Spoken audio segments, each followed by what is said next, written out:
Tonight's Spotlight on America. Each year, more than 1 million tons of sewage sludge or biosolids are applied to farmland here in the U.S. as fertilizer.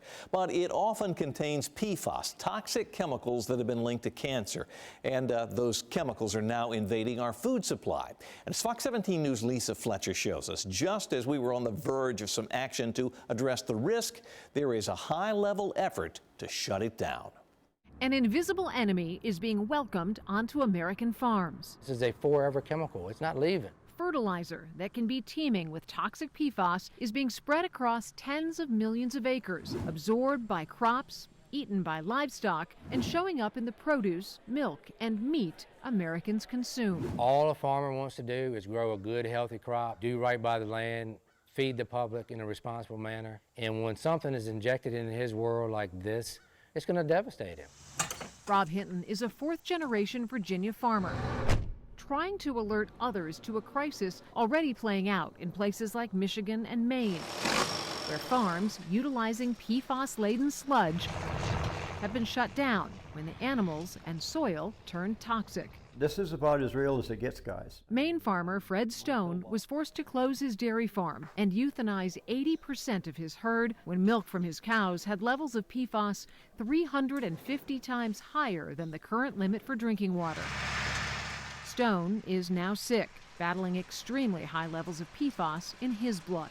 The health issues that the four of us have are pretty severe. We literally poisoned our son and my daughter. The chemicals are tied to cancer, reproductive issues, and developmental effects in children, even decreased response to vaccines. Enough evidence for Robb Hinton to say no to sludge. He passed on using it. We passed on using it. I gave it a hard look twice, and we walked away from it. Away from a product used on about 1/5 of all U.S. farmland. Here's how it works. Wastewater treatment facilities pay companies to haul tons of human excrement, or biosolids. Those companies have to unload the waste, often by giving it to farmers for free to spread on their land. That's hundreds of millions of people in the U.S.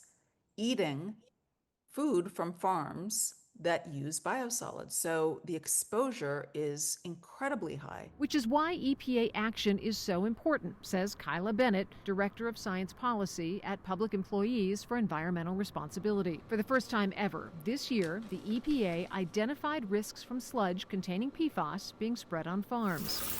The agency found that food and milk produced on those farms could be unsafe for human health. Elevated cancer risk was one of the agency's markers for safety. We can give you cancer and kill you, but there's going to be a lag time.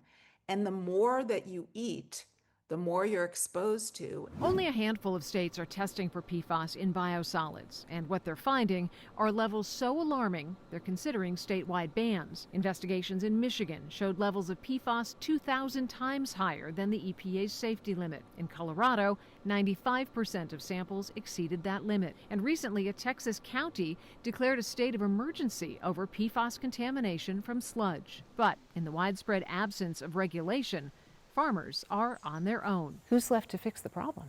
No one. I don't know what I can do about it. This interview is about all I can do about it. I'm not saying shut this whole thing down. Let's say do your due diligence, do your job, be a government, regulate this stuff, educate the people who are affected, and let's figure it out. For Spotlight on America, I'm Lisa Fletcher. There is a major wrinkle in these calls for regulation, though. You heard about that risk assessment from the EPA. Well, we've learned that there is a high-level effort underway in Congress to actually stop working on this issue entirely and shut down the process. In our next report, Spotlight on America will track down answers from key congressional lawmakers.